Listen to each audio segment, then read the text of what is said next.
Hare Krishna. Thank you so much, Governor Prabhu, for kindly introducing me. Thank you also to all the various devotees who are present here in this wonderful group for Srimad Bhagavatam in Konkani language. And my sincere thanks to Radhakunda Prabhu for kindly organizing this class. And my sincere thanks to Ravipati Damodar Prabhu for singing the Kirtan so nicely. Yogi Nataraj Prabhu kindly introduced me, but that introduction was incomplete because he didn't mention that I am his friend. So that without saying that, the introduction is incomplete. So he's very kind to have introduced me, and he's a very dear friend. And it was my good fortune to meet him in San Diego. I'm very thankful to all of you, dear devotees, for kindly being present here. Thank you, dear devotees, very much for giving me your time. Today, I'd like to speak something about a very special topic. This topic, dear devotees, is understanding Dhāma-Tattva. And before we begin, I would like to perform Mangalacharan because it is our Shisht Parampara. It is the tradition established by the great Acharyas to perform Mangalacharan before we begin speaking about anything. Today, especially, we are speaking about Dham, the abode of the Lord. Therefore, it is important to perform Mangalacharan in order to ensure auspiciousness. Most of us already know these verses, so you can kindly sing along with me. Om Ajnanatimirandhasya Jnananjana Shalakaya Chakshurunmilitam Yena Tasmai Shri Gurave Namaha Shri Chaitanya Manobhishtam Sthapitam Yena Bhutale Soyam Rupah Kadamahyam Dadati Swapadantikam Vandeham Shri Guru Shri Yutapada Kamalam Shri Gurun Vaishnavamscha Shri Rupam Sagrajatam Sahagana Raghunathanvitam Tam Sajivam Sadvaitam Savadhutam Parijana Sahitam Krishna Chaitanya Devam Shri Radha Krishna Padan Sahagana Lalita Shri Vishakhanvitamscha Namo Vishnu Padaya Krishna Presthaya Bhutale Srimate Bhakti Vedanta Swamin Niti Namine Namaste Saraswate Deve Gauravani Pracharine Nirvishesha Shunyavadi Paschatya Desha Tarine Namo Mahavadanyaya Krishna Prema Pradayate Krishnaya Krishna Chaitanya Namne Gurutvashe Namah He Krishna Karuna Sindho Deenabandho Jagatpate Gopesha Gopika Kanta Radha Kanta Namosute Tapta Kanchana Gaurangi Radhe Vrindavaneshwari Vrishabhanusute Devi Pranamami Haripriye Vancha Kalpatarubhyascha Kripa Sindhubhya Evacha Patitanam Pavanebhyo Vaishnavebhyo Namo Namaha Jai Shri Krishna Chaitanya Prabhu Nityananda Shri Advaita Gadadhara Shri Vasadi Gaura Bhakta Vrinda Hare Krishna Krishna Krishna Hare Hare Hare Rama Rama Rama Hare Hare. Srila Prabhupada ki jai, Ananta Koti Vaishnava Vrinda ki jai, Nitai Gaur Premanande Hare Hare. So I'd like to begin with a quote from Srila Prabhupada, because we are today going to dive into Dhāma-Tattva. Dhāma refers to the abode of Bhagavan, the abode of Shri Krishna, and the abodes of the various forms of Shri Krishna. So before we begin, I would like to start with a statement from Srila Prabhupada. Srila Prabhupada Uvacha. Prabhupada says, Krishna is always all spiritual. Aside from the parents of the personality of Godhead, all the other paraphernalia of his existence are also essentially a manifestation of Sandhini Shakti, or a transformation of Vishuddha Sattva. To make this more clear, it may be said that this Sandhini Shakti of the internal potency maintains and manifests all the variegatedness of the spiritual world. In God's kingdom, his servants and maidservants, his consorts, his father and mother, and everything else are all transformations of the spiritual existence of Sandhini Shakti. This is from Chaitanya Charitamrita purport to Adi Leela 4.65. So, dear devotees, in this particular purport, Srila Prabhupada is saying that the abode of the Lord, as well as all the parents and relatives of the Lord, they are essentially a manifestation of Sandhini Shakti. So this is a slightly technical subject, but today we will try to understand what is Sandhini Shakti and how the abode of the Lord, how the Dham is a manifestation of the Sandhini Shakti of Bhagavan. But before we begin, our today's talk is on Dhama. What is the meaning of the term Dhama?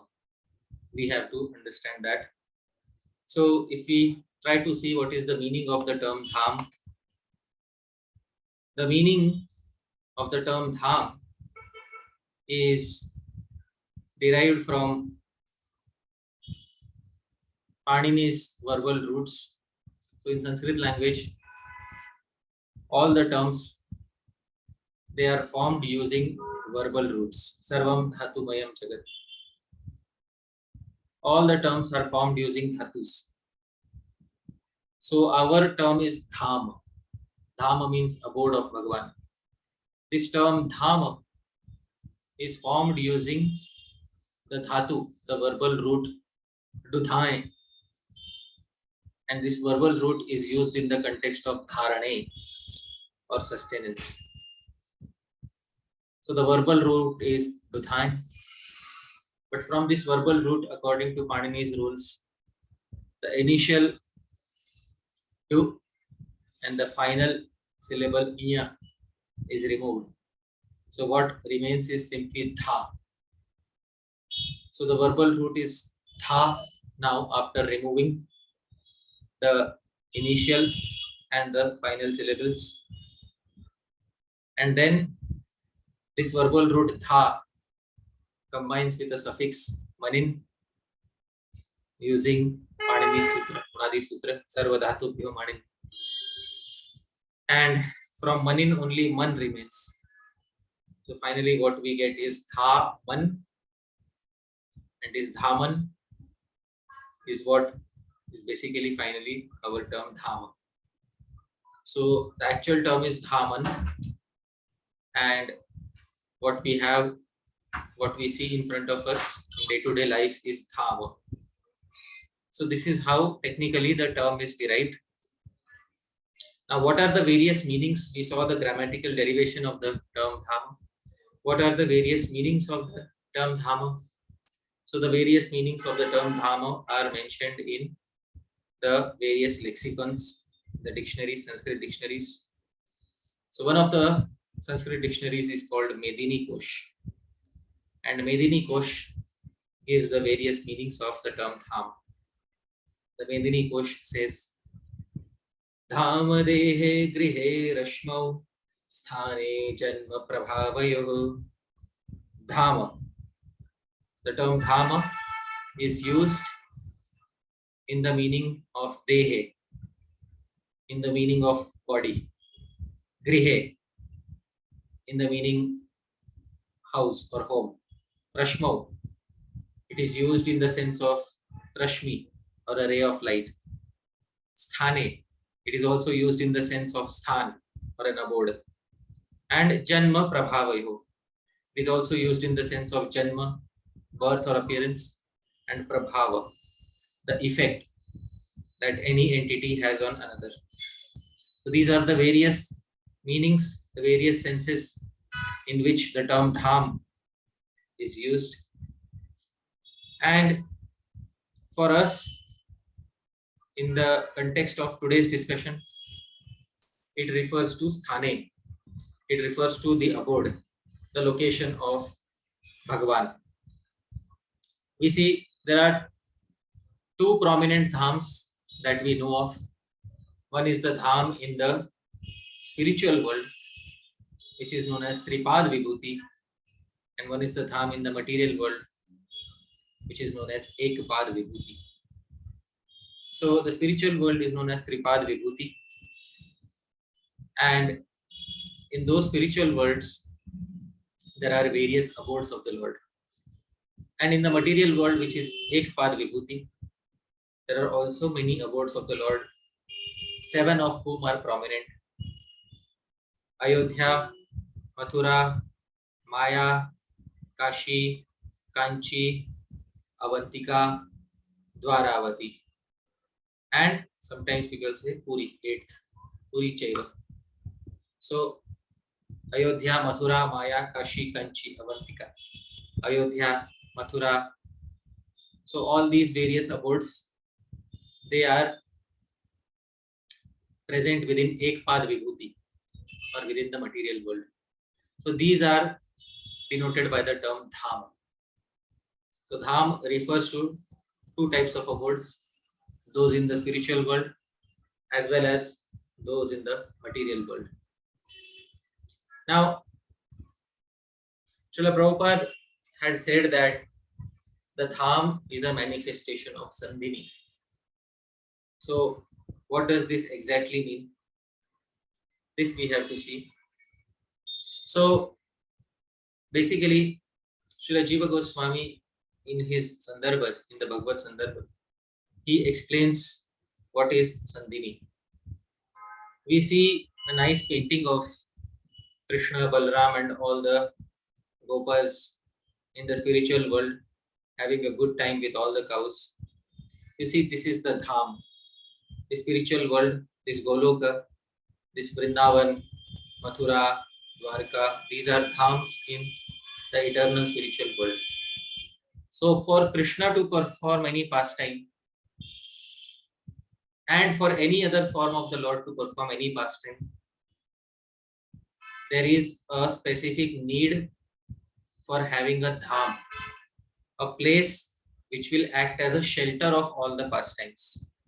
Because without a place where Bhagavan will rest, without a place where Bhagavan will walk, where Bhagavan will carry out all his activities, it is not possible to have any Leela.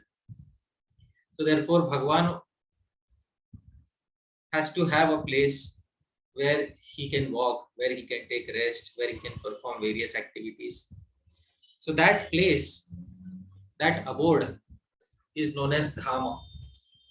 And in the spiritual world, this Dhama eternally exists by a specific Shakti, and this specific type of Shakti is known as Sandhini Shakti.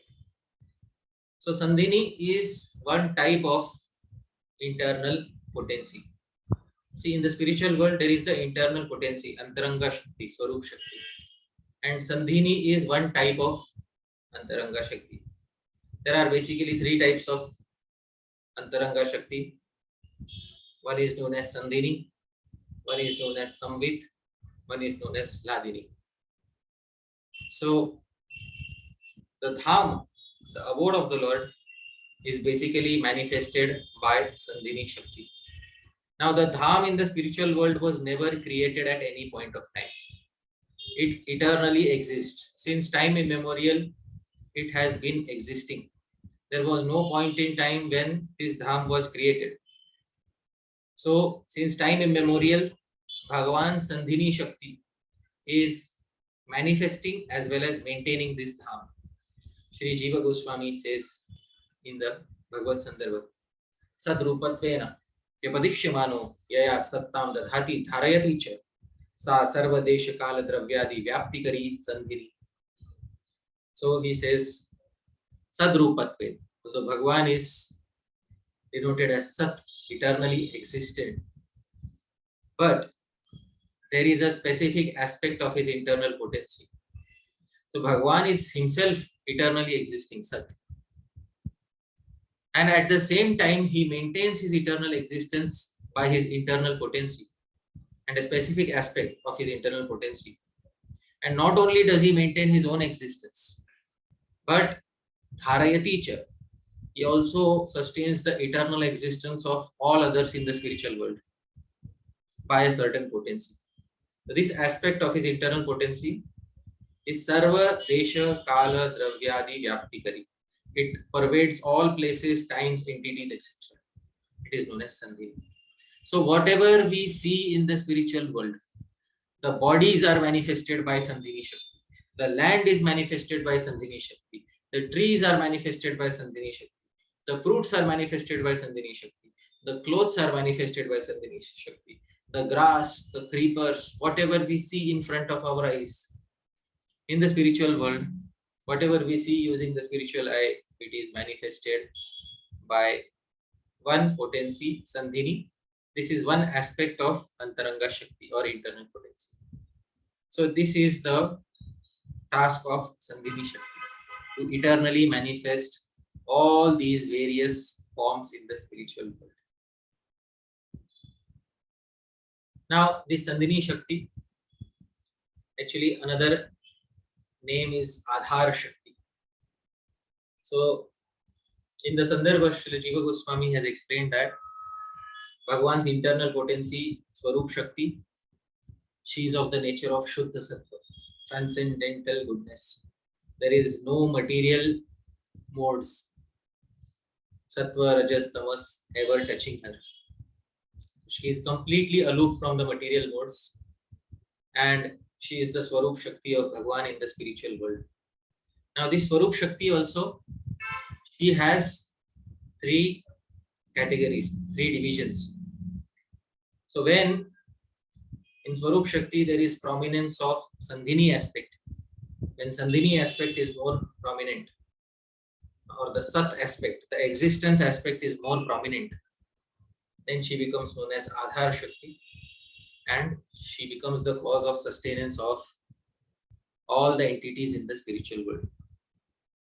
So all existence in the spiritual world is because of Adhar Shakti, the Shakti which gives sustenance to all entities, including Krishna. Krishna's own body, Satchidananda Vigraha, is Sat, is existing, and it is existing eternally, and it is manifest in front of everyone's eyes. By which potency? By Sandhini potency. In the material world also, you see, you can take any object, you can take a phone, and the phone, any object is a product of material energy.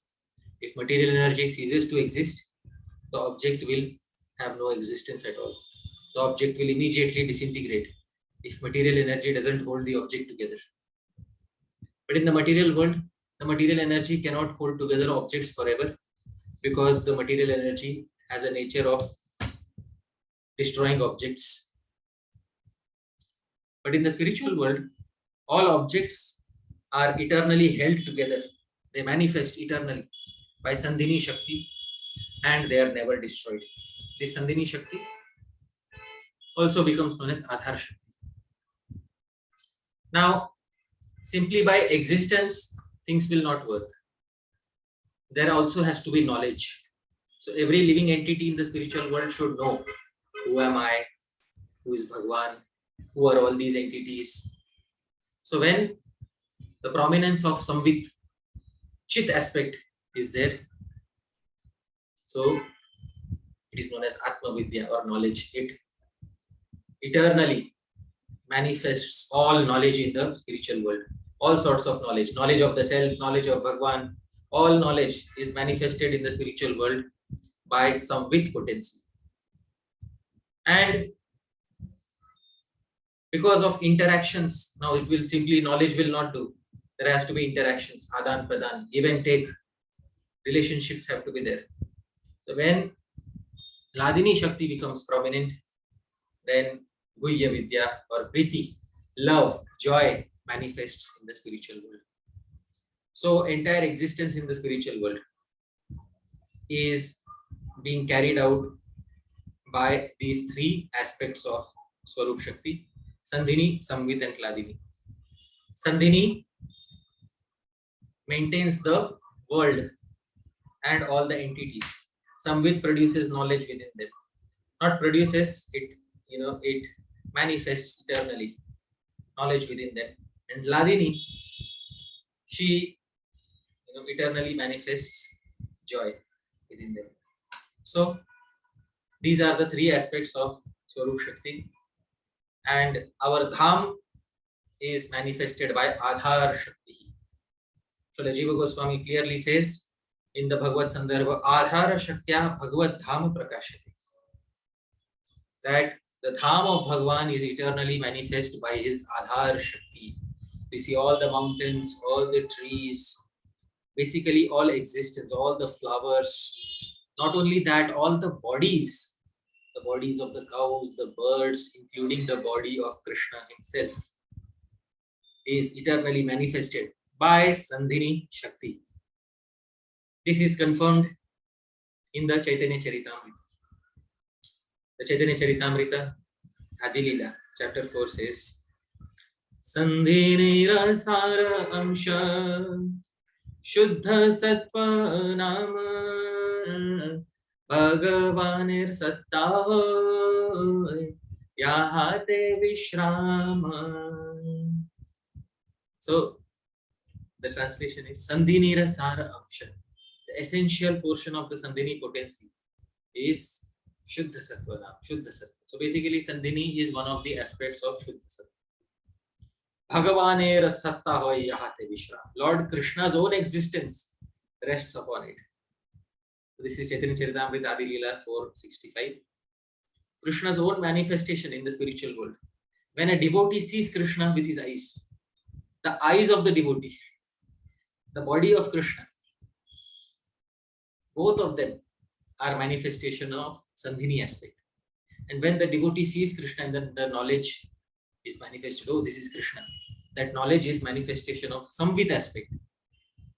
And with the joy that is derived by seeing Krishna is manifestation of Hladini aspect. So these are the three aspects. Further, Chaitanya Charitamrita says, Mata Pita Sthana Griha Shayyasana Ara Esab Krishnera Shuddha Satvera Vekara. Mata, Krishna's mother. Pita, Krishna's father. Sthan, Krishna's abode. Griha, Krishna's home. Shayya, Krishna's bed. Asan, Krishna's seating place. Ar, etc. Esaba, all these. Krishnera, Shuddha, Satvera Vikar. These are basically nothing but transformations of Shuddha Sattva. They are Sandhini aspect. So Prabhupada translates, Krishna's mother, father, abode, house, bedding, seats, and so on are all transformations of Shuddha Sattva. And we know which aspect. This is the Sandhini aspect of the internal potency. So Sandhini generates existence, Sat. Samvit generates knowledge, Chit. Hladini generates happiness, Ananda. Sat, Chit, Ananda. So Krishna himself is Sat, Chit, Ananda. So Krishna's Sat aspect is eternally maintained by his Sandhini Shakti. Krishna's Chit aspect is eternally maintained by his Samvit Shakti. Krishna's Ananda aspect is eternally maintained by his Hladini Shakti. And in these three also there is gradation. Sandhini, Samvit and Hladini. So greater than Sandhini is Samvit. And greater than Sandhini and Samvit is Hladini. Hladini is the greatest aspect of Krishna's internal potency. And this Hladini, the presiding deity of Hladini Shakti is Srimati Radharani. So, but today we are not going in the direction of Hladini. Today we are focusing on Sandhini Shakti. So, moving ahead. So, this is Dham, basically. This is Bhagwan's abode. Now, let's focus our attention to the abode in the spiritual world. In the spiritual world, it is often known as Vaikuntha, Ayodhya, or Dwarka, Mathura, Golok, Vrindavan. These are the various names that various abodes have in the spiritual world. There are unlimited spiritual worlds. Nobody can count. But All these spiritual worlds have some lakshanas, have some characteristics.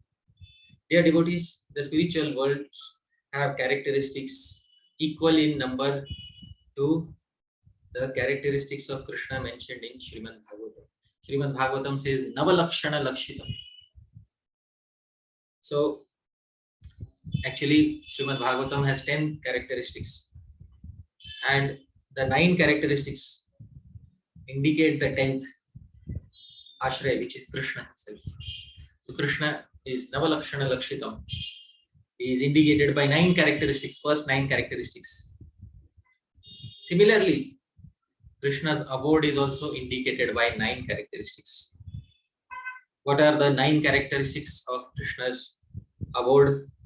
What are the 9 characteristics of abodes in the spiritual world? Srila Jiva Goswami has explained in the Bhagavad Sandarbha that there are 9 characteristics of the spiritual world, all abodes in the spiritual world, and we should carefully note all these characteristics. What is the first characteristic? The first is Sab karma divir na prapyate. Any abode in the spiritual world cannot be attained by any fruitive karma. Yagya, Jiva Goswami said adibhir, not only karma but any other philosophy except for bhakti, such as Sankhya, Yoga, etc., will not lead to those abodes. In order to attain those abodes, we need to have bhakti and only bhakti. So it is not attainable by karma, etc. This is the first characteristic of those abodes. Second characteristic, prapanchati tattvena shruyate. So it is described as being transcendental to the material world. Sometimes people say, oh, Vaikuntha only means that's, the Vaikuntha which is there in the material world. Or Dhruva's planet is just like Vaikuntha. That is what Vaikuntha means. So no, Vaikuntha doesn't mean Prapanchik Vaikuntha, not the Vaikuntha which is present only in this material world. Vaikuntha or the spiritual world refers to, the Dham refers to mainly Prapanchati Tattvena.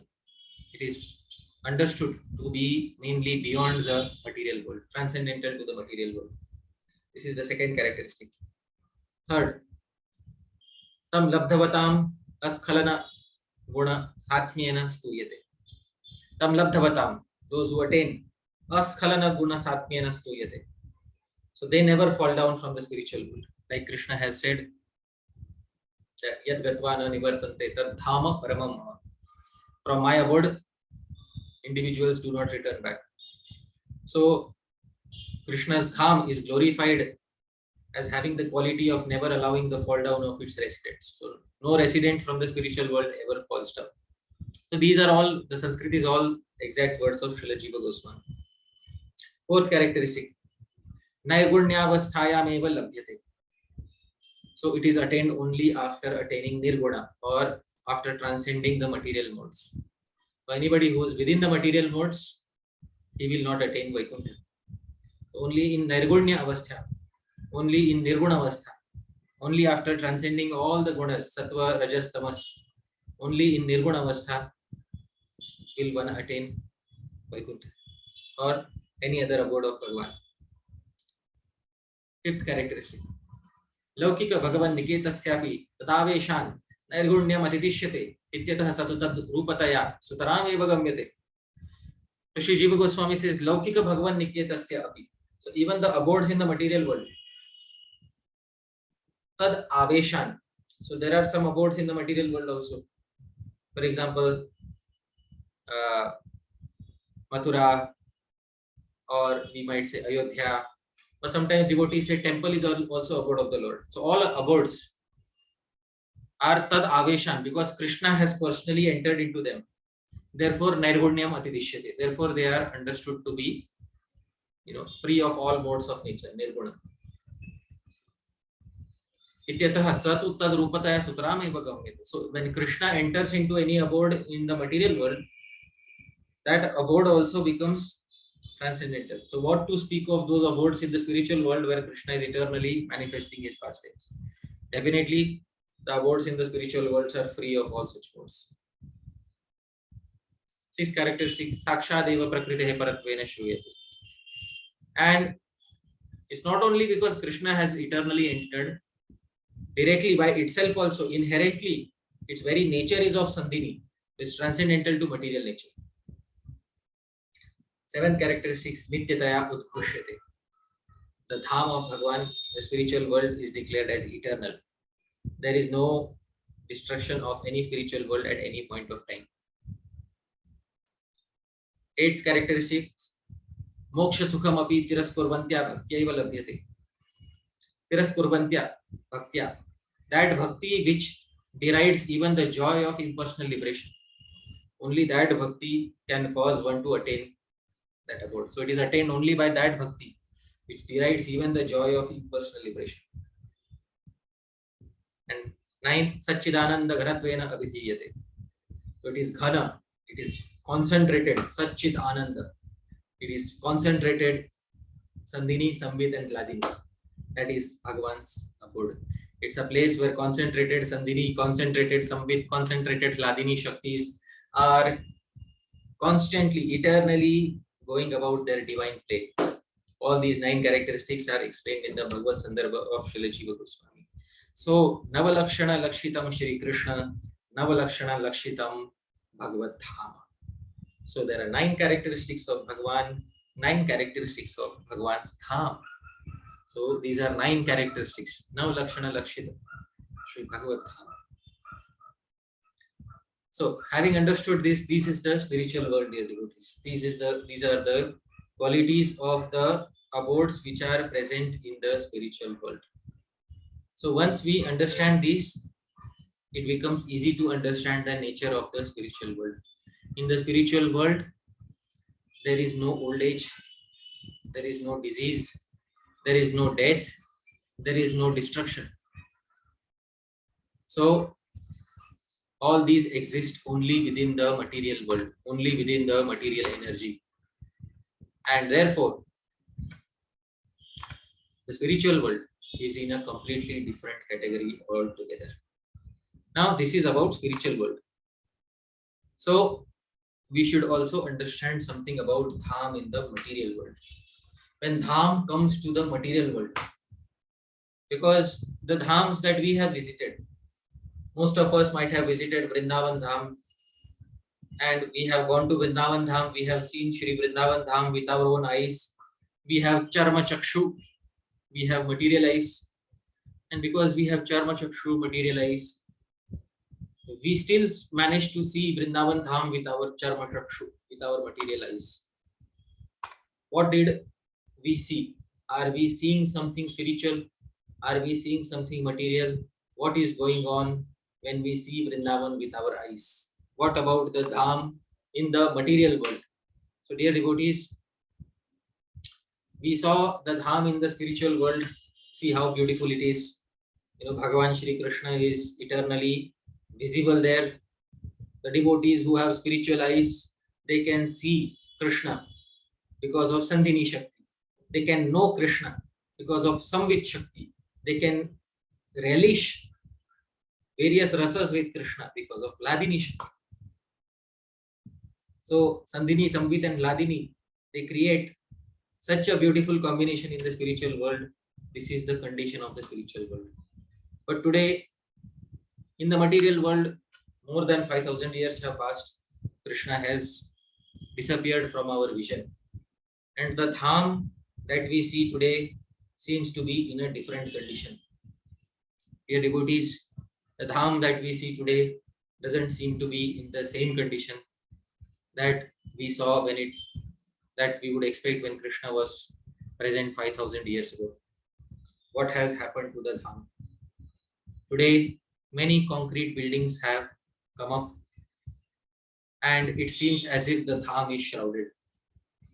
Those same cows who were present in Krishna's lap, who were around Krishna 5,000 years ago, some of those same cows are seen stray in the streets of Vrindavan.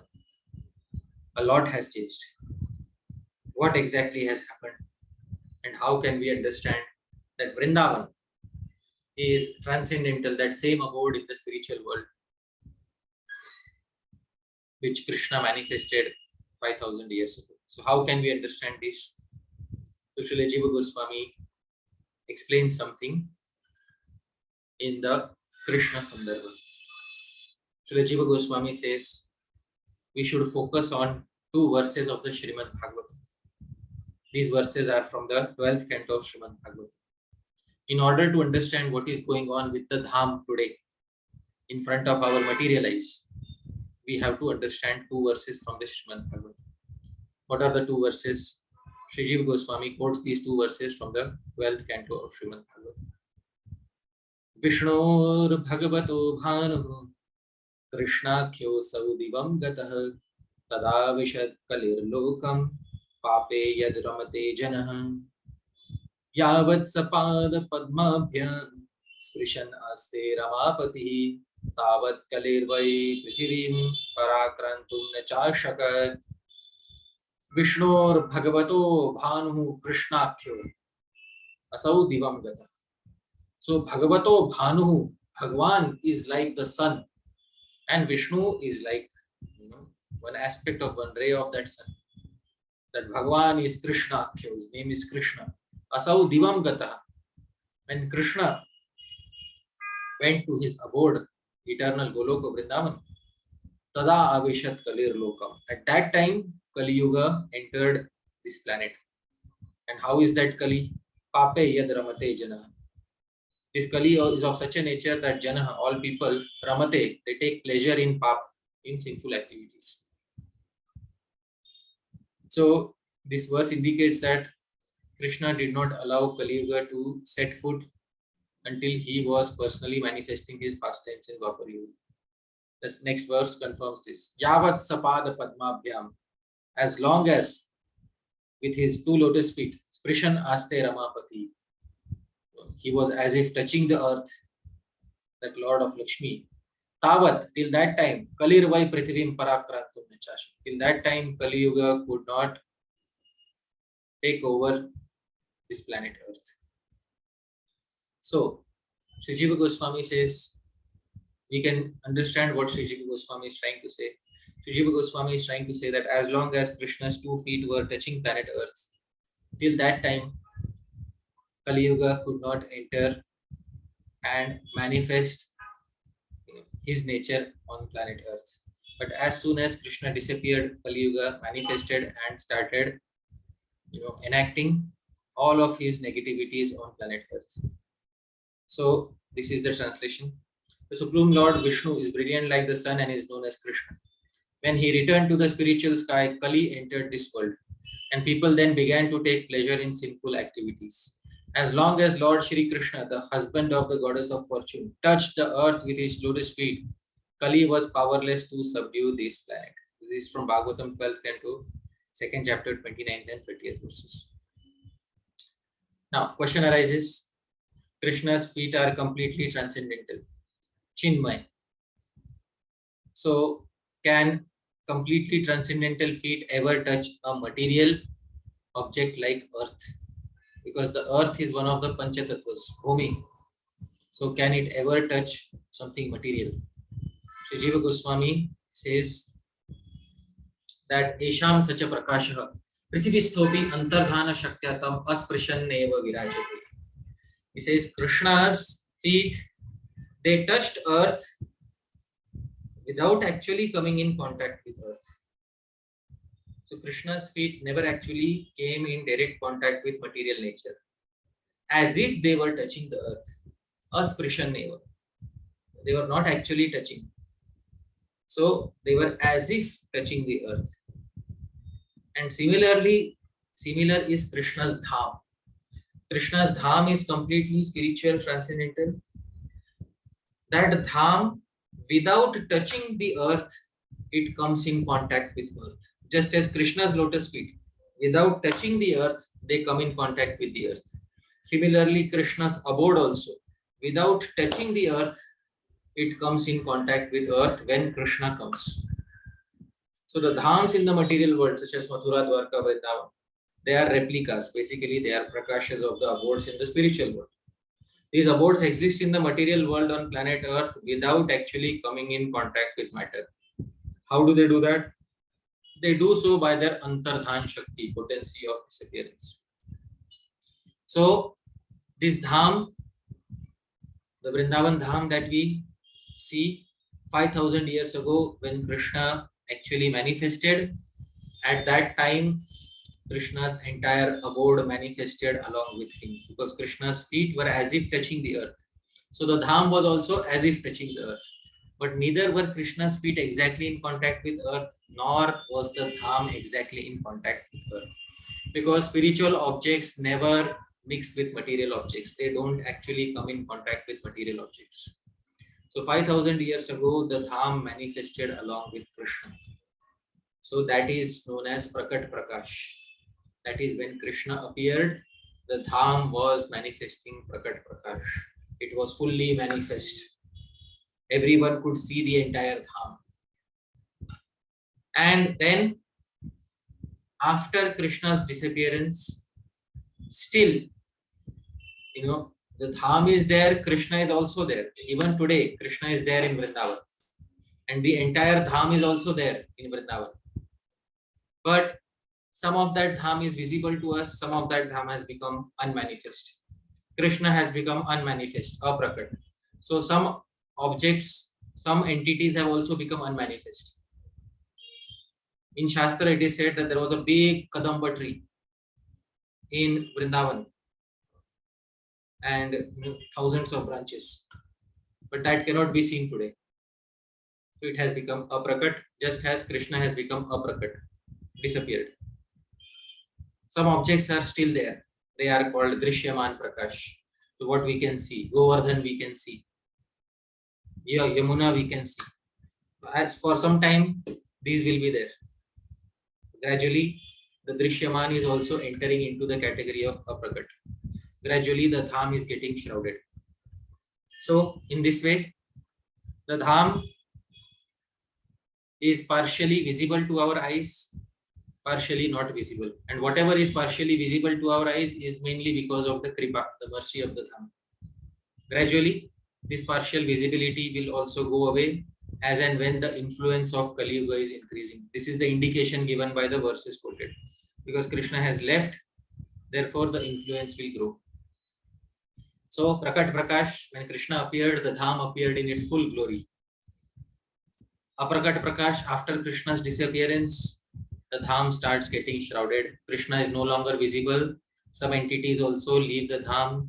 So Aprakat Prakash. What remains in front of our eyes, what is seen with our eyes, Drishyaman Prakash. Our material eyes are able to see some aspects of the Dham, Govardhan, Yamuna, etc. It's mainly because of the mercy of the Dham that it manifests in front of us in this way.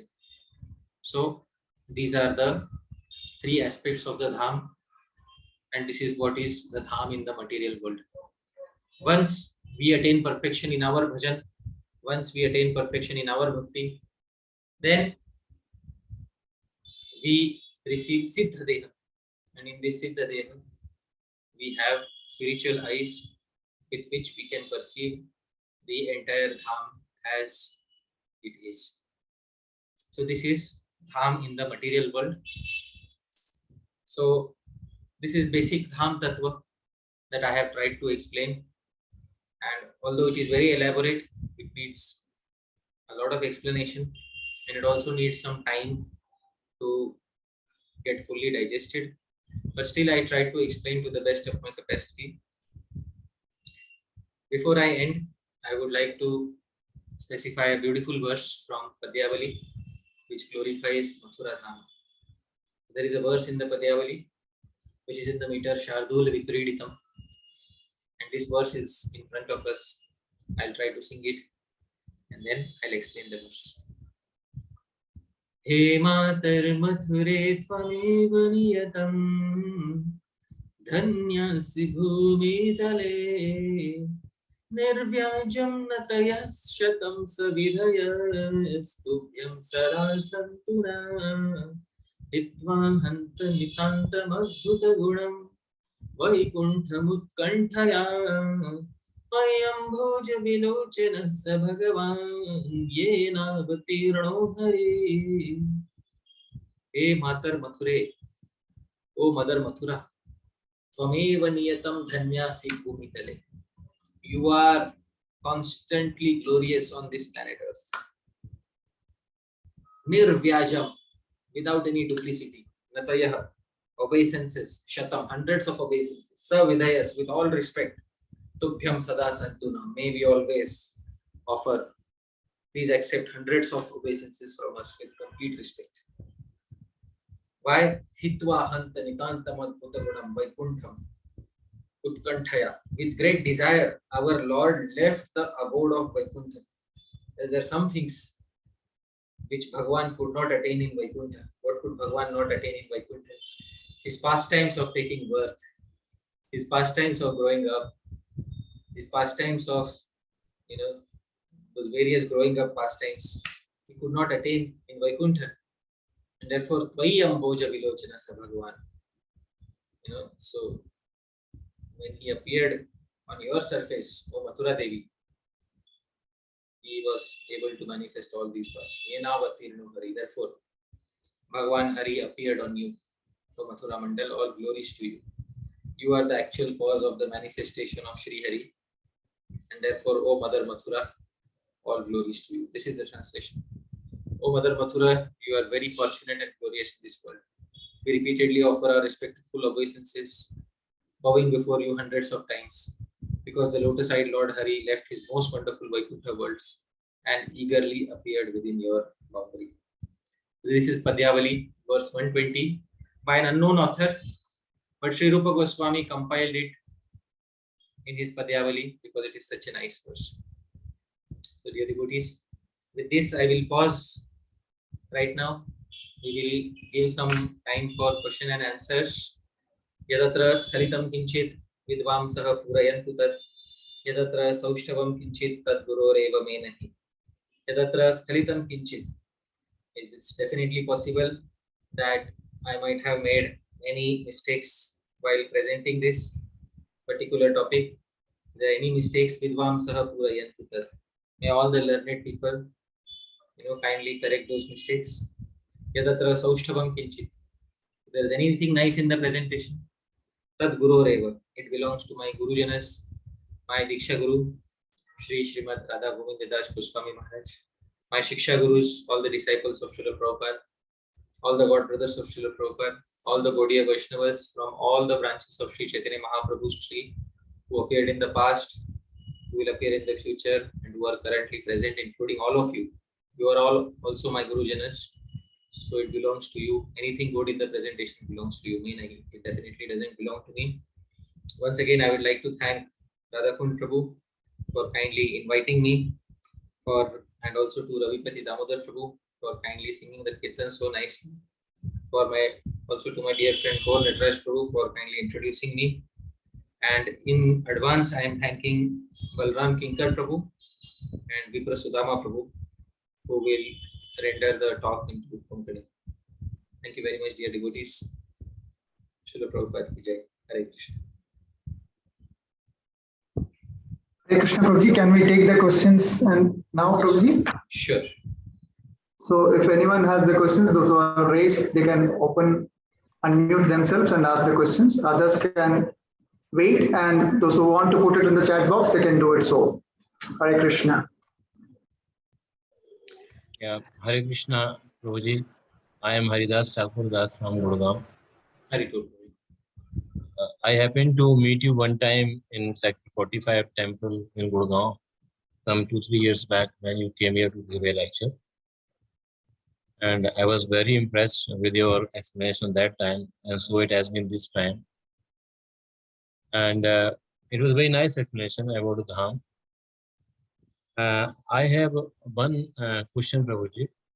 We read in Bhagavad Gita, Lord Krishna says, Matta partaram na anyat kinchit asthananjaya Mai sarvamidam proktam sutte manganave.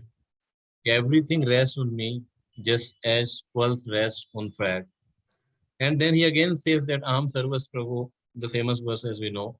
So here I am hearing that Lord Krishna's existence rests upon Sandhani Sakti, what I am hearing. Yes. While Lord Krishna declares in Bhagavad Gita that everything rests on me and there is no superior truth than me. Yes. And everything emanates from me. He says, Am Sarvasya Prabhu, everything emanates from me. And again, we hear that, for example, how can Shakti be, how can Shaktiman be dependent on the Shakti? Because ultimately, Shaktiman is cause of Shakti. So this is my doubt, Prabhuji. I'm not able to understand. Kindly clarify. Actually, the question is, in the question you said Shaktiman is cause of Shakti. Actually, he's not cause, because in a sense that the Shakti also exists eternally and he also exists eternally. Cause and effect come when a certain cause leads to a certain effect. So the Shakti was never produced at any point of time. The Shakti also exists eternally and he also exists eternally. So Sri Jiva Goswami had mentioned very clearly, Sadrupatvena Vyapadishyamana. He himself is Sat. Definitely he is Sat. He himself is Chit. He himself is Ananda. But by his own free will, he lets the Shakti performs these functions. So that is why the Shakti manifests his existence, the Shakti manifests all knowledge in the spiritual world, and the Shakti manifests all joy. He is himself Sat, he is himself Chit, he is himself Ananda, but he allows his Shakti to carry out his tasks. So that is how it is. Sadrupatvena Vyapadishyamana. He is himself denoted as Sat. He is eternally existing. He doesn't need an external agency to cause his eternal existence. But his eternal manifestation, his eternal existence has been delegated. The task of ensuring his eternal manifestation has been delegated to Swarup Shakti. So it's not that he has become like Andha Pangu Nyaya. In the Sankhya philosophy, they say that Bhagavan and Prakriti, Ishwar and Prakriti are Andha and Pangu. What is Andha and Pangu? That Ishwar is Andha, Prakriti is Pangu. That one of them is blind, one of them cannot walk. So the person who cannot walk climbs on the shoulders of the person who is blind, and then he tells the blind person where to go, left or right. So that is not the connection of Bhagavan and Shakti. Bhagavan is completely independent. He can do everything by himself, but he voluntarily he delegates the tasks eternally. He has delegated the task to Sandhini, Sambit and Hladini. So I hope that clarifies. Thank you, Prabhuji. Then what about the external potency of Krishna? For example, is it like that this was also never created?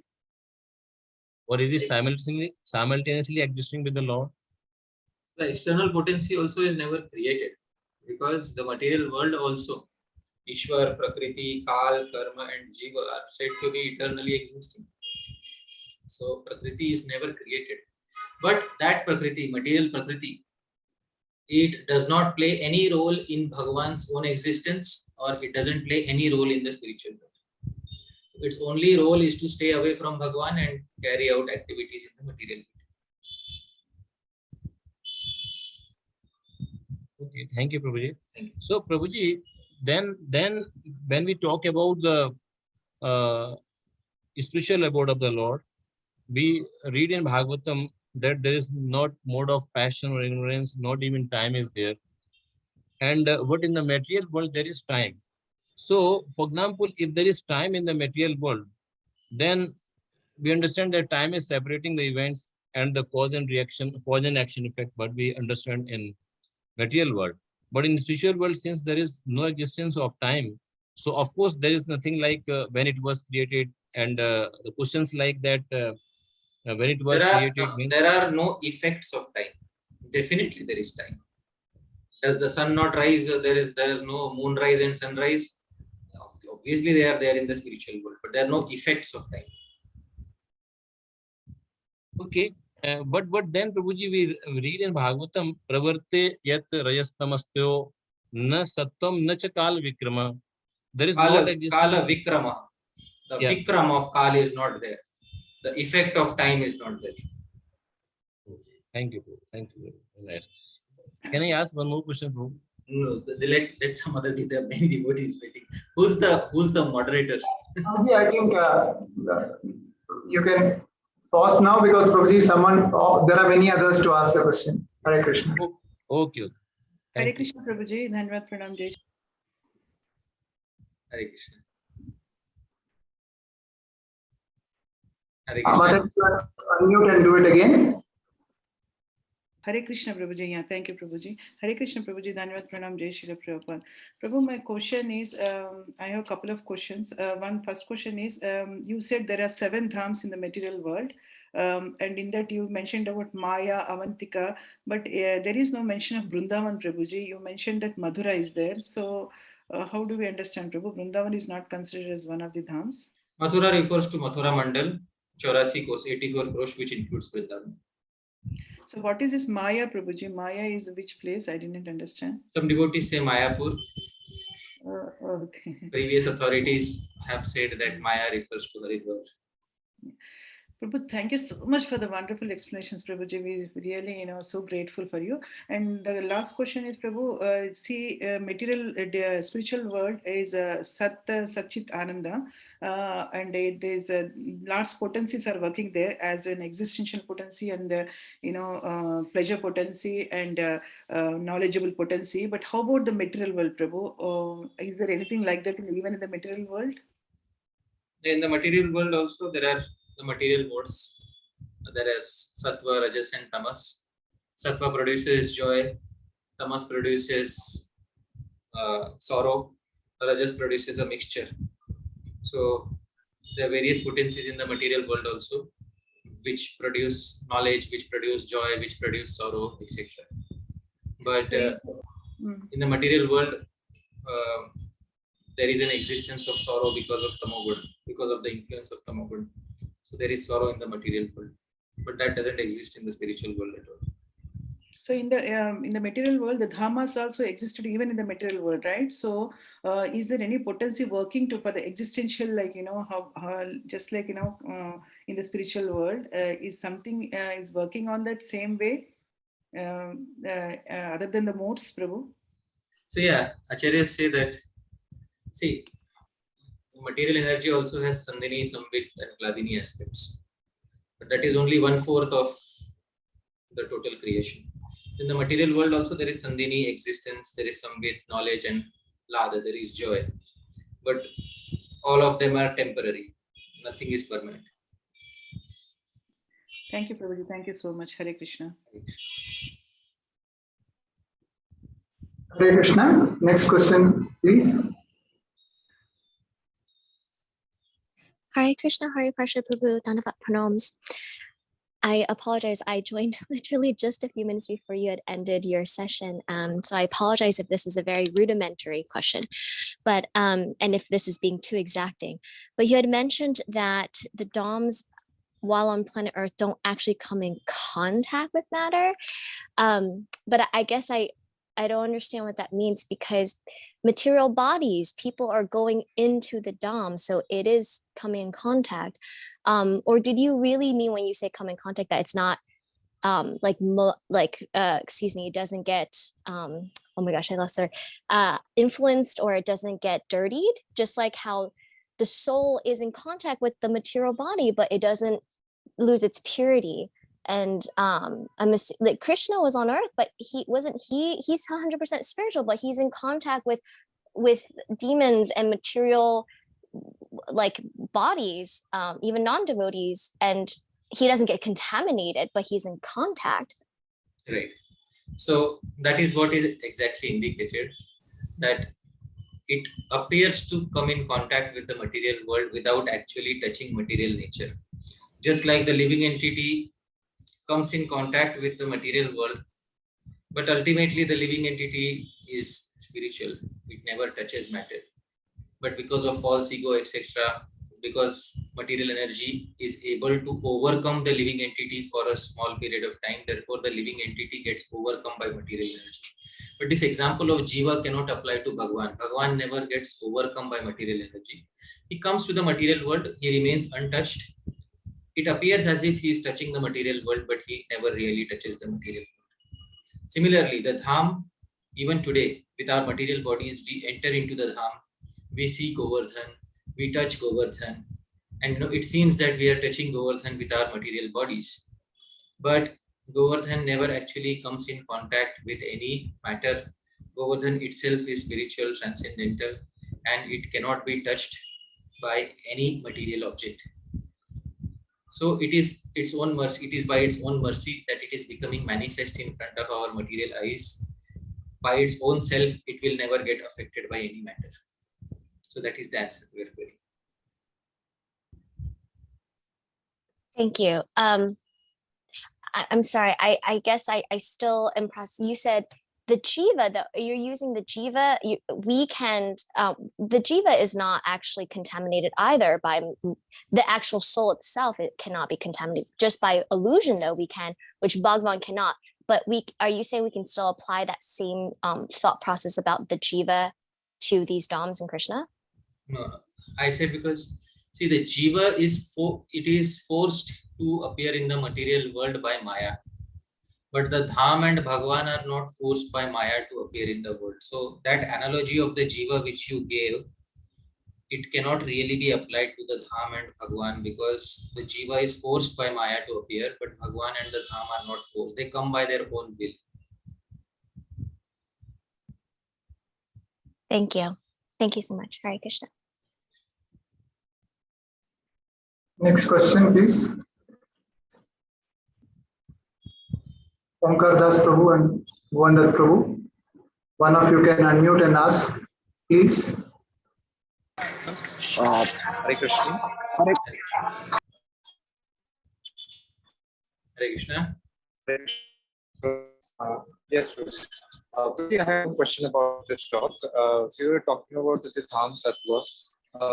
When generally we sing the Vaishnava songs related to Dham, what happens is we recreate the images of Dham while reciting Vaishnava. So There's a lot of disturbance. There's a lot of disturbance. Can you please repeat the question?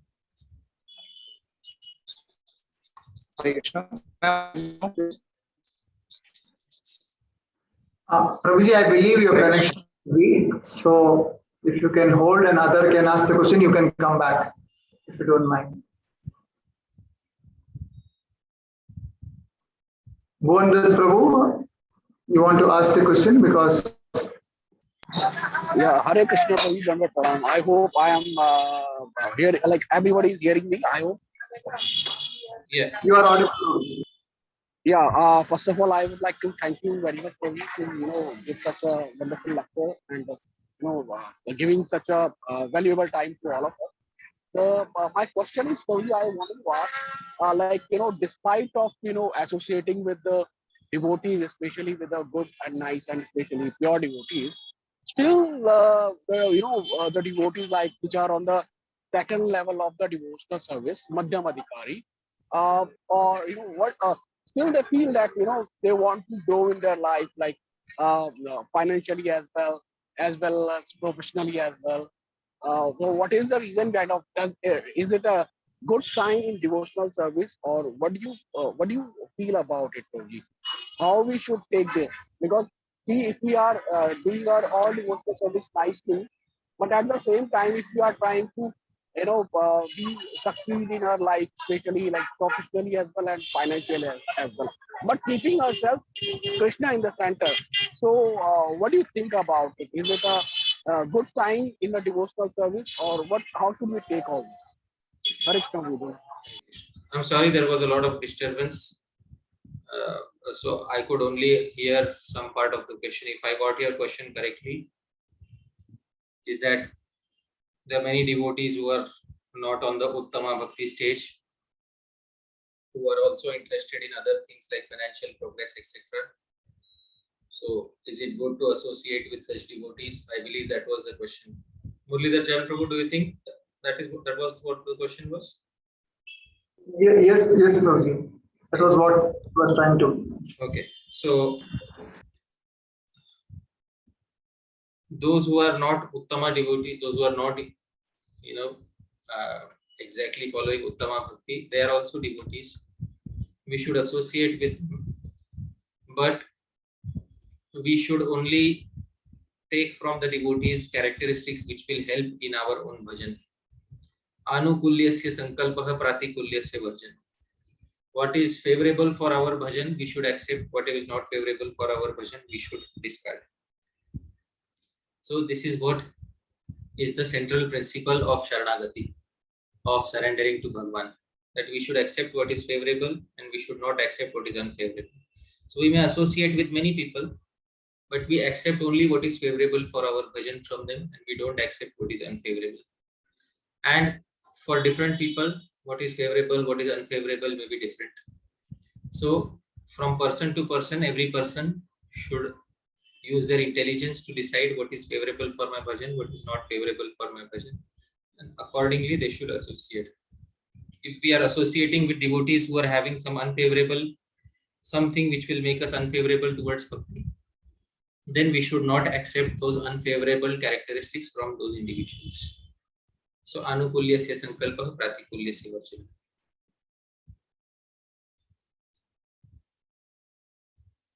Okay. Yeah, Prabhu, I'm sorry, I will be interrupting in between if you don't mind.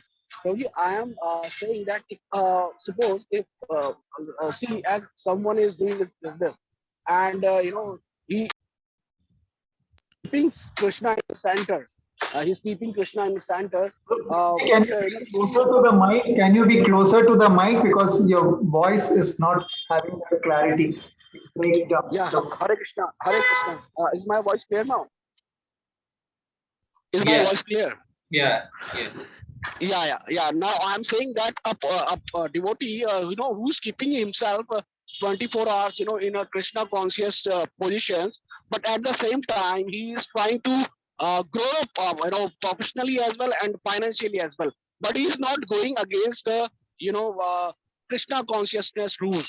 He's following all four principles. He's doing all his bhakti, but at the same time he want to professionally grow. He want to, financially grow. So my question was that is it okay?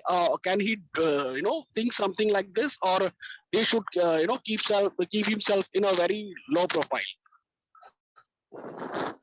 To have desires for financial growth, is it okay? Or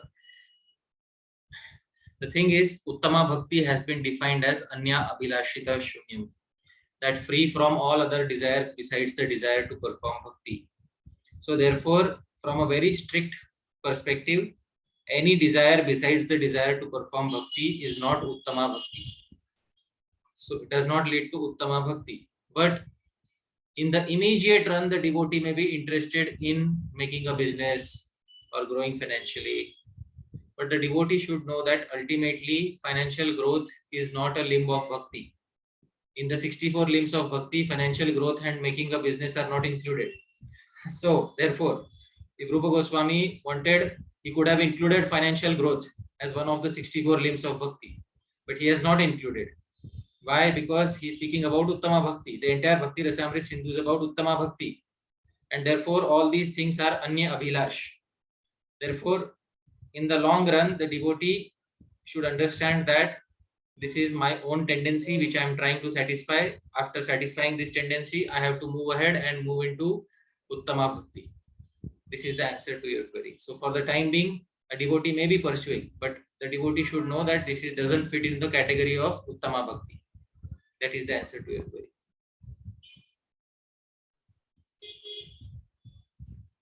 Hare Krishna. The next question. Hare Krishna, Prabhuji.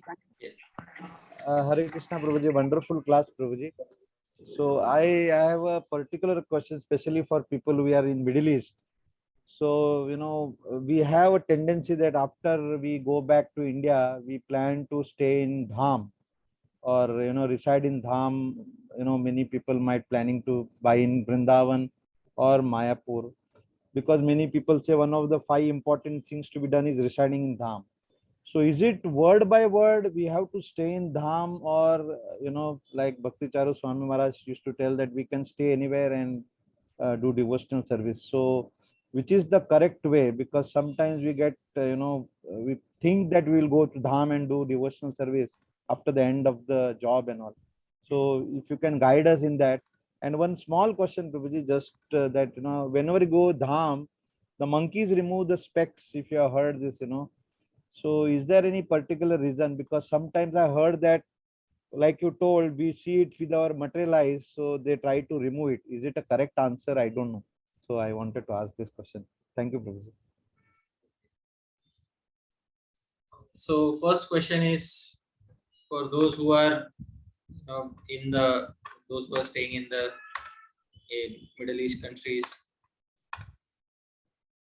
It is specified that one of the 5 important limbs of bhakti is to stay in the Dham.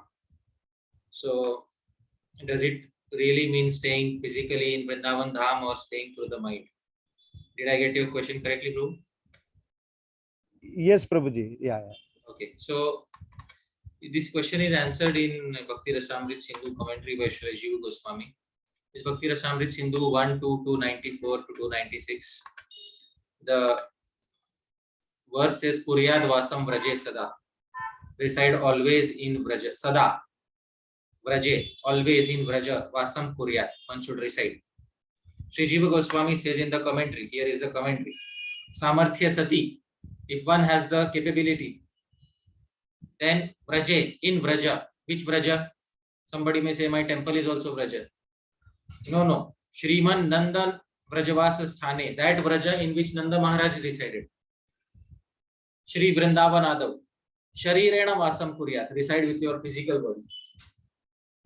Tad Abhave. And if one doesn't have the capability, the caliber, Manasa Api Iti Artha, then one can reside through the mind. So it depends on one's caliber. Jiva Goswami has said in the commentary. Samarthya Sati. One has the caliber, then stay in that same Vraja where Nanda Maharaj stayed 5,000 years ago. If the caliber is not there, then stay through your mind. So that has to be ultimately decided by you. I hope you are seeing the commentary. Yes, Prabhuji. So that is the answer to your first query. What was the second query? Monkey stealing. Those monkeys are trained monkeys. If you go to Govardhan, the monkeys in Govardhan don't take spectacles.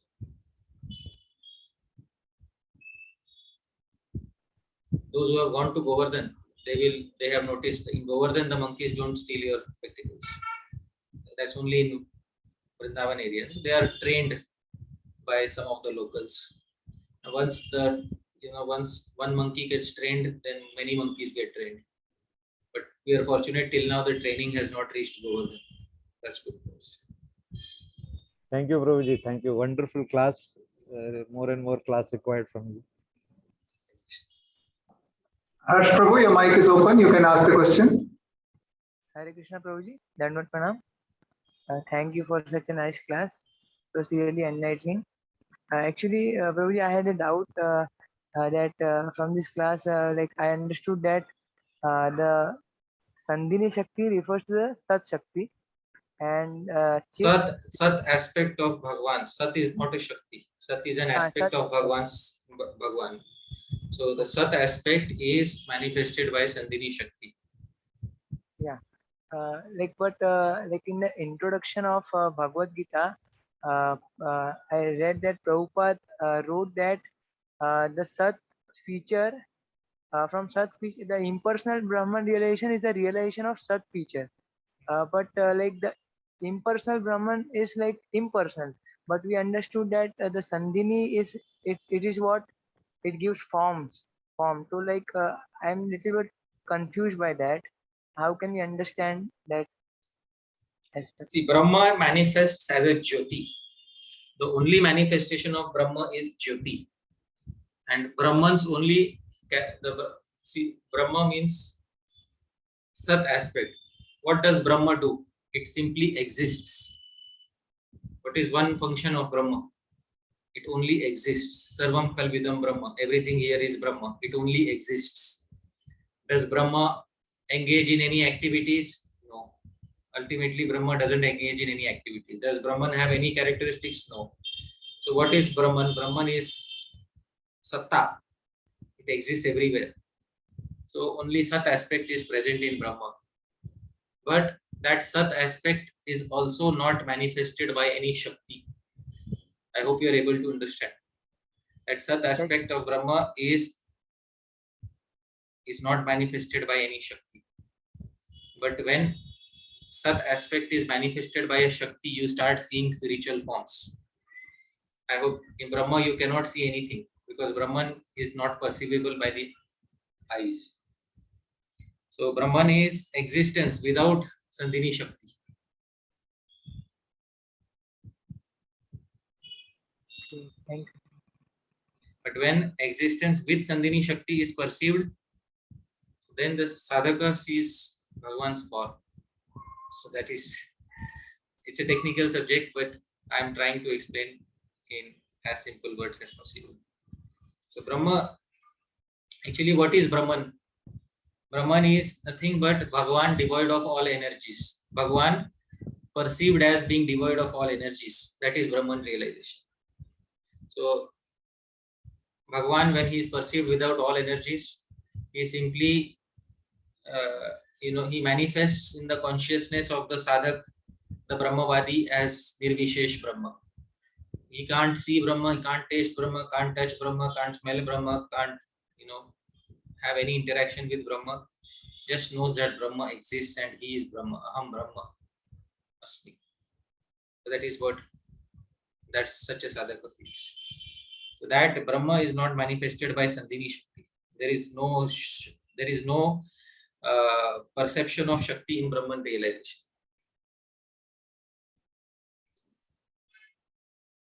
Hare Krishna. Yeah, Hare Krishna. Yes, Prabhuji, please continue. All forms in the spiritual world are manifested eternally by Sandhini aspect, but Brahman has no form. Yes. Any other query? Yeah, Prabhuji, there are questions in the chat box. Omkar Das Prabhu is waiting for the question. Who has raised the hand? Omkar Prabhu, you can ask. Please go ahead.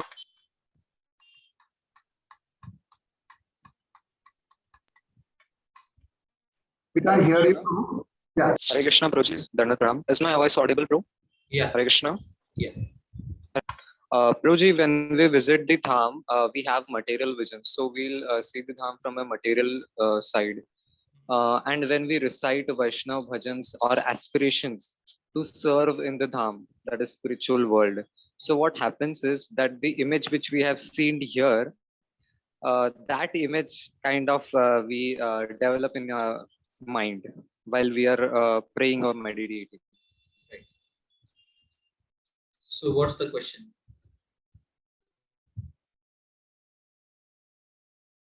Hare Krishna. So this can actually create a remorse because question is how to avoid this. I mean, how to avoid this, that while we are yes, Hare Krishna. Yes. How to avoid this, that yes. Hare Krishna. Yeah. Please go ahead. Yes. So how to avoid this so that we cannot carry over our material image on the mental platform, where we should actually have the image of Vrindavan as mentioned in Shastras, because they may collapse. So yeah, the Dham that we see today is partially manifest, partially not manifest. When we see Govardhan in front of our eyes, what are we seeing? Is Govardhan material or is Govardhan spiritual? So Omkar Prabhu, tell me, is Govardhan material or Govardhan spiritual? It is spiritual because it has Avesh of Krishna. Definitely. Govardhan is Sakshat Hari. So Govardhan is Sakshat Hari, Govardhan is spiritual. Why am I able to see Govardhan with my material eyes? Krishna has made it to be seen. Yeah, so just as when Krishna manifested to everyone's eyes, even those who were not devotees, they also could see Krishna in Dwapar Yuga. Yes or no? Yes, true. So similarly, the Dham also has manifested. It manifests by its mercy. It is manifesting in front of our eyes. By its own mercy, it is manifesting in front of our eyes. And the Dham has the same capability as Krishna. What capability does Krishna have? Whenever Krishna wants, Krishna can disappear by his will. Similarly, when the Dham wants, the Dham can disappear by its own sweet will. That is the potency of the Dham. So the Dham is also having its own potency. Like Krishna, it is not forced by material nature. It can disappear at its own sweet will. So that is what the Dham is. Now, today we see there are many cemented buildings. There are many concrete roads which have come on the Dham. Many people are building high-rise buildings. And is this the image of Dham which we are supposed to carry in our heart? or the image of the Dham should be made using the Shastras that the Goswamis have left for us? So the answer is that in the Shastras of the Goswamis, that Vrindavan is actually described. That Vrindavan which was existing during the time of Lord Krishna is described. So that Vrindavan we have to create in our heart. So that Vrindavan is attainable by following the padas. Pada means lotus feet, pada also means poetry. Rupa Raghunath Pade. In the lotus feet of Rupa Raghunath, in the poetry of Rupa and Raghunath. Haibe Akuti, when I will have attachment. Tabe Hama Bhuja Bose Yugala Piriti. Then I will understand the loving affairs of Radha and Krishna. So we should have attachment to the poetry of Rupa and Raghunath, and we will be able to understand that Vrindavan which has to manifest within our heart. That Vrindavan 5,000 years ago. Today you will find many such things in Vrindavan. People say that the Braj Bhasha which is spoken today is the eternal language that Krishna spoke. Omkar Prabhu, have you heard that? Yes, Prabhu, I've heard. Yes. So today's Braj Bhasha contains a mixture of many Urdu words. So is that? Yes. So that Krishna spoke Urdu words? No. No, but people say Braj Bhasha. It's Shaura Seni, right, Prabhu? I think. Sure, Seni. So Rupa Goswami has given in Bhakti Rasamrita Sindhu many characteristics of Krishna. That Krishna is Vividhat Bhuta Bhashavid. So what is Vividhat Bhuta Bhashavid? It is described in Bhakti Rasamrita Sindhu. I will point it out. See here, Bhakti Rasamrita Sindhu. Vividhat Bhuta Bhashavid, one of the characteristics of Krishna. Vividhat Bhuta Bhashavid, the speaker of many wonderful languages. Saprokto, Krishna is denoted, yes, to Povida, because he is very learned. Nana Deshasu Bhashasu, in languages of various countries. Samskrite Prakrite Shucha, in Sanskrit and Prakrit languages. Prakrit refers to Shauraseni, Ardhamagadi, all these languages which were existing 5,000 years ago. Rupa Goswami gives an example. Braja Yuvatishu Shauri, Shaurasenim, Surendre, Braja Yuvatishu Shauri, Shaurasenim. With the gopis of Braja, he is speaking which language, Omkar Prabhu? Shaura Seni. Surendre, and with Indra, Pranata Shirasi, he was bowing down his hands. Shaurim Bharati Matanoti, he is speaking with Indra, he is speaking Bharati language. Which language is Bharati language? Sanskrit language. He is speaking Devavani with Devatas. Ahaha Pashushu Kireshvapi Apabramsha Rupam. And with the birds and beasts, he is also speaking Apabramsha. Katamajani Vidagdaha Sarva Bhasha Avalishu. The elders in Braja are saying, how did he learn so many languages in such a small age? So these are the languages which Krishna spoke. Rupa Goswami has defined in Bhakti Rasamrita Sindhu.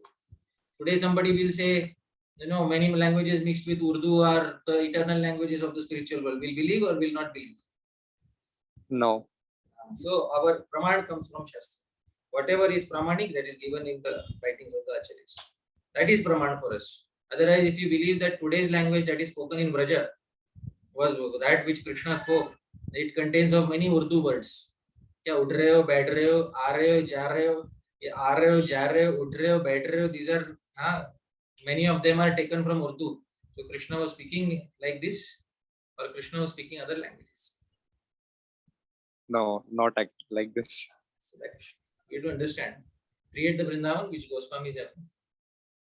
Don't take these impressions of Vrindavan. Yes, true.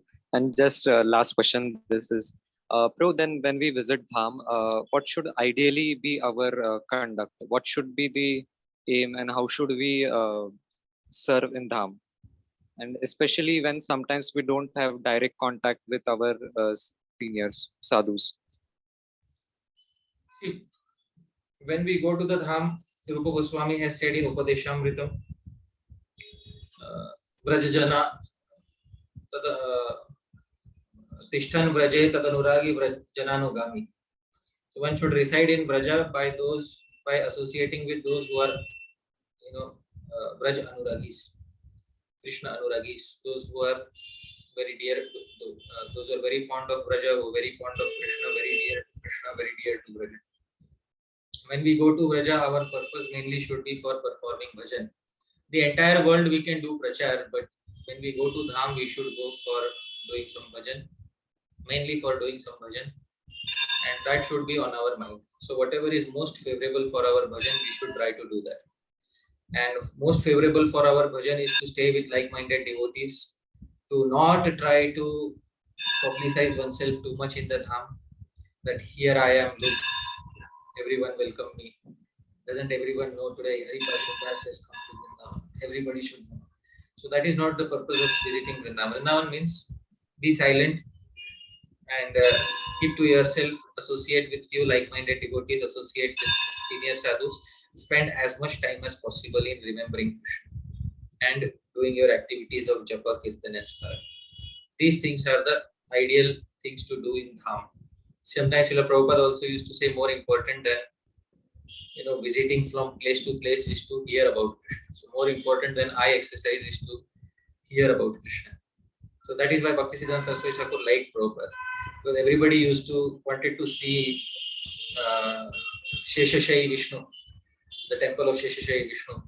But Prabhupada stayed back to hear Bhaktisiddhanta Saraswati Thakur's lecture. So Bhaktisiddhanta Saraswati Thakur said yes, he likes to hear. So I have noticed that he likes to hear.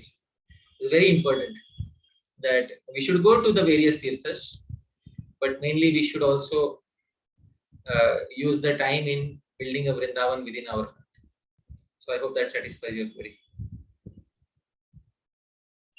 Yes, Prabhuji. Yes, Prabhu. Thank you, Prabhu. Thank you, Prabhu. I had the same question in my mind, which I was supposed to ask, which you have already answered, Prabhu. Thank you very much. There is some questions in the chat box, Prabhu. Would you like to take it? Sure. As long as the organizers are okay, we are not going over time. Till that time, I'm okay. So the organizers should let me know with a stick in their hand. Now stop Hari Parshad Das.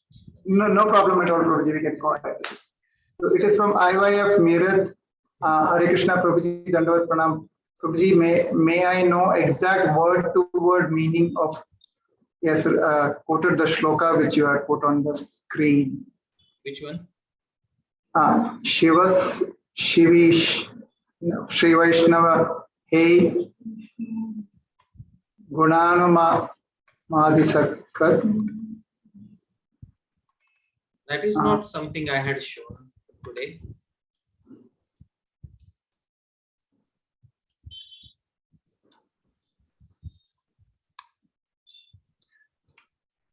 You want to put it once more?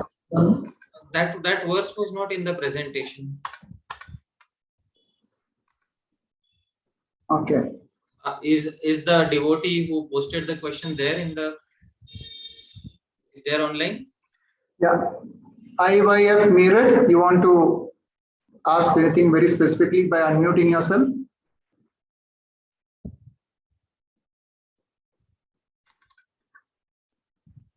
So they are not responding as of now.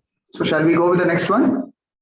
Yeah, I think he was asking about one of the Nama Pras, Diya Bhinnam Pashyet Sakhalu Harinama Hitakara. Yeah. Yeah, Prabhuji, you are right. I was asking one of the Nama. So can you tell me word to word meaning of this verse? Because sometime I have heard that that ISKCON has made some changes in this verse, so that is why I was asking you. What have you heard? What changes has ISKCON made in the verse? ISKCON has not changed the verse itself. Yeah, Prabhuji, I know that, but just to confirm it, I just want to ask you, what is the meaning of this verse? Exact meaning. Okay. Exact meaning is, I'll point out to you the verse from Hari Bhakti Vilas. Shivasya Shri Vishnur Iha Guna Namadi Sakalam Diya Bhinnam Pashyet Sakhalu Harinama Hitakara. This is one of the 10 aparats, Nam aparats that are mentioned in the Hari Bhakti Vilas. And but before I speak this, I would like to know that what was the specific allegation that ISKCON has not translated properly. Hare Krishna. Hare Krishna. Yes, Prabhuji. What have we not translated properly? So as far as I know, one guy was saying that the meaning of this verse is that one should not see the difference between Vishnu and Shiva. One should not see the difference between Vishnu and Shiva. I'll share the verse. The verse is here. It's Hari Bhakti Vilas in Nama-Parad section. In Hari Bhakti Vilas, it is mentioned here in Nama-Parads. Satam Nanda Namna Paramam Aparadam Vidun. Shivasya Shiv Vishnorya Gunanamadi Sakalam Dhiya Bhinnam. So this Dhiya Bhinnam breaks down in two ways. It can be Dhiya with one's intelligence, one who sees Bhinnam, or it can be one combined word Dhiya plus Abhinnam, one who sees them as non-different. So it can break down in both ways. So therefore the ISKCON translation does justice to both ways of breakdown, Dhiya Bhinnam and Dhiya Abhinnam. There is also a commentary by Sanatan Goswami which gives both of them. Sanatan Goswami has commented in Hari Bhakti Vilas in one particular section that to see that Shiva is an independent devata and Vishnu is an independent devata, that is also an aparadh, and to see both of them as completely non-different, that is also an aparadh. So he has pointed out the middle way in his commentary by saying that Shiva is a guna avatar of Bhagavan Vishnu, and that is the resolution of the entire. That is how Shiva is different as well as non-different. So that is what it is, Prabhuji. So anybody who is saying that there is some mistake in this, they have not read the commentary of Sri Sanatan Goswami properly. They should read the commentary of Sanatan Goswami properly, and then they will, understand. I will point out exactly. Are you there, Prabhu, online? Yes, Prabhu. Yeah.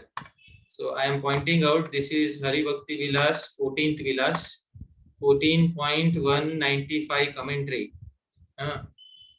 See here, can you see Shivasya Shri Vishnorya Gunanamadi Sakalam Dhiya Bhinnam Pashyet? Yes, Prabhu. Ato atra ayam siddhanta. Here is the siddhanta. Sanatan Goswami says, Shri Vishnur Eko Deva. Vishnu is one independent God. Shivascha Anya Deva. And Shiva is another independent God.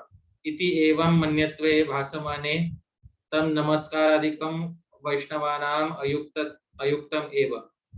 So by considering both of them as completely different, Shiva is independent, Vishnu is independent, then to offer obeisances to Shiva as an independent God, that is definitely not recommended for the Vaishnavas. Kintu, but yatha matsyadayo lilavataras, just as Matsya etc. are lilavataras, tatha Shri Shivascha guna avataro ayam. Similarly, Shiva is guna avatara. Iti ayam iti abhedena. This with this abhedana doshavaham apitu guna eva. So this is to see Shiva as a guna avatar of Vishnu. That way you see him neither as two different nor as two equal to Krishna. This is clearly mentioned in 14.195 commentary by Sri Sanatana Goswami. ISKCON has not mistranslated anything. Thank you so much, Prabhuji. Yeah, so it took some time to find the exact reference, but I knew it was in a commentary of Hari Bhakti Vilas. Took some time to find the reference. That is where 14.195 Hari Bhakti Vilas commentary. Sanatana Goswami has clarified the stance. That same stance has been taken by Gaudiya Math, Bhaktisiddhanta Saraswati Thakur in his translation. That same stance has been taken by ISKCON in their translation. So nobody should put such misleading allegations. The translation has come straight from Sanatana Goswami's interpretation of the verse. Thank you so much. Prabhuji, the next question is Siddha Haridas Prabhuji has asked, when we see Govardhan, what are we seeing? I ask this because Dham is not in touch with matter. Right. Yeah, when we see Govardhan, we are seeing Govardhan. We are not seeing any material object. When we bring a Govardhan Shila to our home, do we bring a material object? Obviously no. So when we see Govardhan, we are seeing a spiritual entity. But the spiritual entity is still present in Kali Yuga 5000 years later by its own sweet will. Govardhan will disappear by its sweet will. Govardhan is present by its sweet will. It is manifesting in front of our eyes by its sweet will. How? Just as Shri Krishna was manifesting in front of the eyes of the demons, etc. by his sweet will. Although there was no need for him to manifest in front of the eyes of the non-devotees. Still he manifested in front of the eyes of the non-devotees 5000 years ago. Similarly, Govardhan, etc. are also doing the same. The only difference is they are doing so in Kali Yuga also. That is the answer. Omkar Prabhu, your question is already answered, which is there in the chat box, I believe. So if there is any other questions, they can raise the hand or unmute themselves and ask. The chat box is completed. There are a lot of Hare Krishna. Hare Krishna.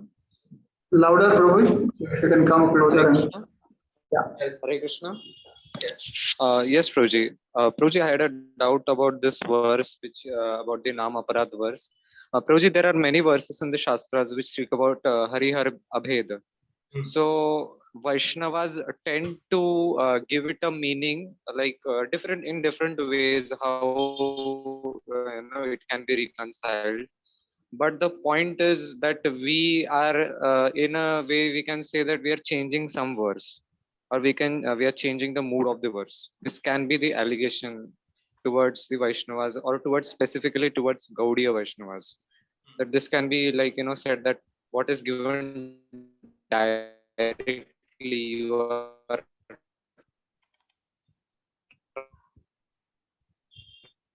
trying to twist and remove some another meaning from it. So how should we understand Vishnu's Abheda or Veda? So how do we understand Vishnu's Abheda or Vishnu's Veda? We understand Vishnu's Abheda, Vishnu's Veda according to how our acharyas have shown us. Because,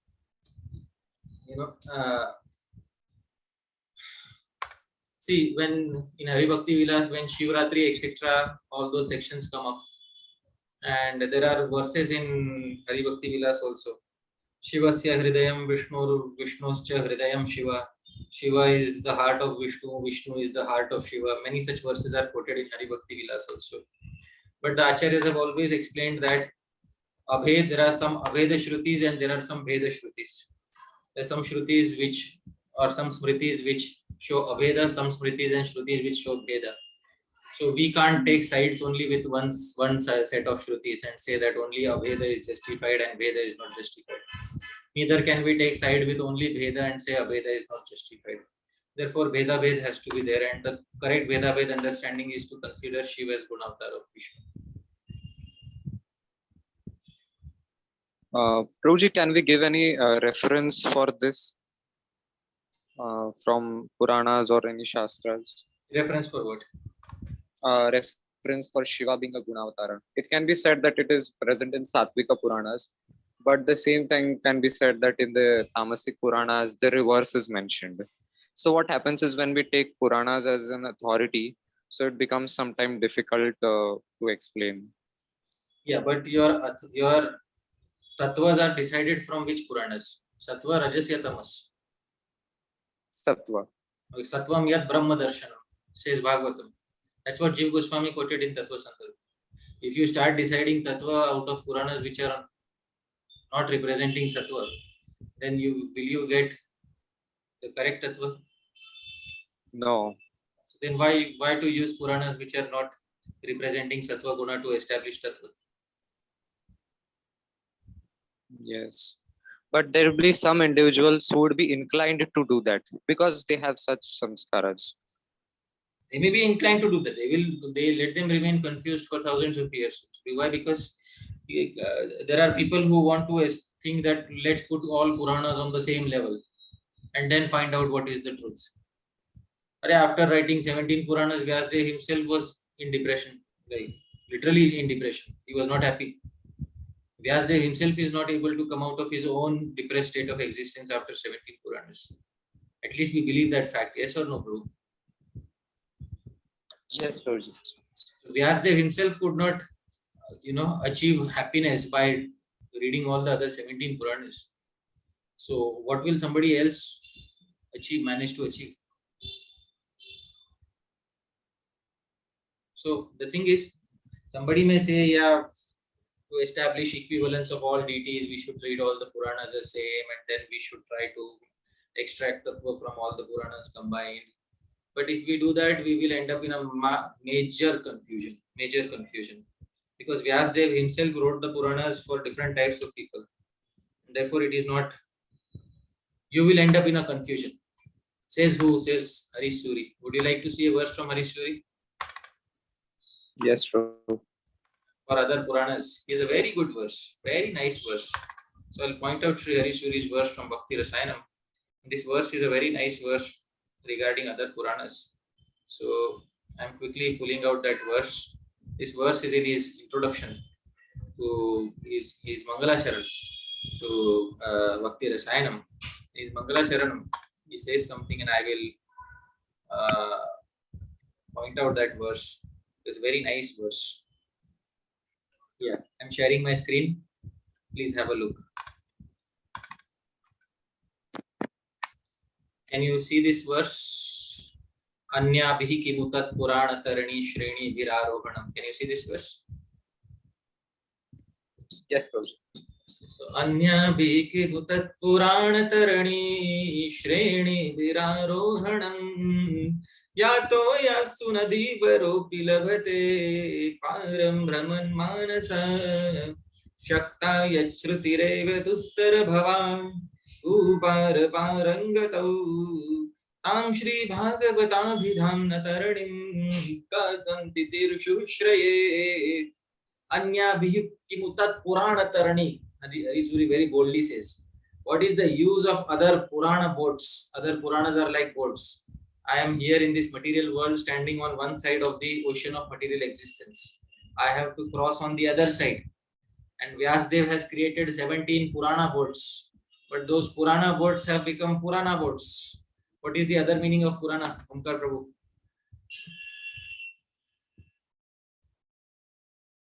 Hare Krishna. Yes, Prabhu. Yeah, another meaning is a boat. Old. They have become old boats. Marathi Jizlele. Other Puranas have become Purana boats. And Yato Yasuna Dhivaropi Labhate Param Brahman. Even Dhivara. One meaning of Dhivara is boatsman, fisherman. Another meaning of Dhivara is very intelligent person also cannot attain the other end by other Puranas. But Shakta Yat Shruti Reva. But simply by hearing one Purana, the latest and greatest steamer ship that Vyasdev has created. Dustara Bhava Kupara Parangatau. One can cross over the most difficult ocean of material existence. Tam Shri Bhagavata Bidhamna Taranim Kahasanti Tirshu. Which person desirous of crossing over the ocean will not take shelter of that latest and greatest boat named Srimad Bhagavata? So these are people who have studied Rig Veda. Tell me now. Yes, true. But Prabhuji, there would be certainly some people who desire a destination in which they have a sadhana or a mentality in which they have to see all the deities as same, or especially maybe Shiva and Vishnu. Right. So let them try to perform their sadhana or whatever. Jiva Goswami says some people worship Shiv Parvati, some people worship Lakshmi Narayan, but we worship Radha Damodar. That's so. Many people have many conceptions. That is Bharat Bhumi. Many people having many conceptions of worship. Let them have. But we should follow what Vyasadeva has given us. And it is very nice that different people have different conceptions. We are not disturbed by them. They should not be disturbed by us. Yes, Prabhuji. Thank you, Prabhu. Hare Krishna, I saw someone's mic was open. Tyagi Prabhu, you wanted to ask something which was interrupted. Haribol, you are still there? Piyush Tyagi Prabhu, you wanted to ask something. Your mic was on unmute. No, Prabhuji, it was not intentionally one. I'm really sorry. Hare Krishna. Piyush Prabhu is just trying to create mischief. He's my good friend. Hare Krishna. So any other questions from anyone before we thank Prabhuji? Radhakunda Prabhuji, you want to say something? Hare Krishna, Hare Prabhu. Thank you very much for a wonderful class. A lot of concepts you explained us on Dham, and particularly for us who take devotees to different dhams for different yatras and everything like that. So we can now understand what are the different things that are, connected with that. And thank you very much for opening our eyes on actually how to see the Dham and what are we seeing exactly, you know. So this has helped us very much to understand and why should we visit the Dham. So these are few of the questions that when we take the devotees, you know, we should be able to explain to them. Thank you very much. And it was such a wonderful class and a lot of questions were asked, and you have satisfied all of them very nicely.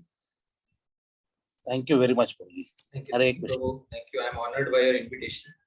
Hare And Krishna. I'm honored by all the questions posed by the devotees. Thank you so much. Very good. Correct. Thank you very much, Prabhuji. Prabhuji, can I go for the vote of thanks by Balram Prabhu? So, do you want to say something anymore, Prabhuji? No, I'm thankful. I'm thankful to all the devotees for kindly being here so patiently. Thank you so much, Balram Kinkar Prabhu. Thank you so much, all the other devotees. Yes, Prabhu, you may please go ahead. Hare Krishna, Dandavat Pranam, Prabhuji. Thank you, Prabhuji, for your wonderful, nice, and very informative. And really, it's a great pleasure to have a very such wonderful insight on this Dham you have explained, Prabhuji, from Bhagavatam and also from the Krishna, this Bhagavad Sandarbha and Krishna Sandarbha. You explained very well, Prabhu, and explained Dham in material world as well as 9 characteristics in the spiritual world of the Dham also, Prabhuji. Very nicely explained, Prabhu.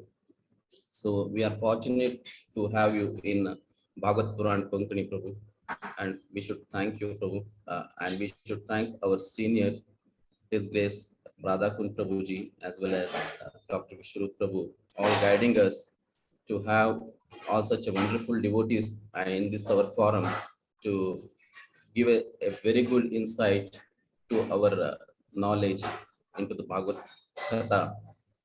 Thank you, Prabhuji, to the Radhakunda Prabhu as well as Vishrup Prabhu also, and we should thank our organizer, His Grace Muralidhar Charan Prabhuji, as we have to thank him also, Prabhuji, and thank the media team headed by Madhupati Prabhu and Praveen Prabhu and all his team.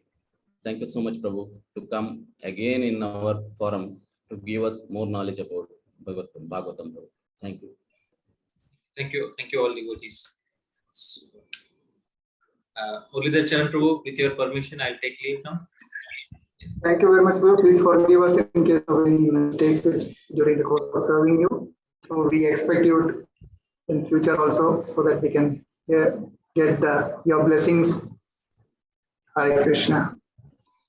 Thank you so His much. Grace Hari Parshad Prabhuji. Srila Prabhupada. Hare Krishna. Vachakalpatarupyasya kripa sindhubhyo vacha patitanam pavanebhyo vaishnavebhyo namo Namo namah. Namah. Jai Srila Prabhupada ki jai. Jai.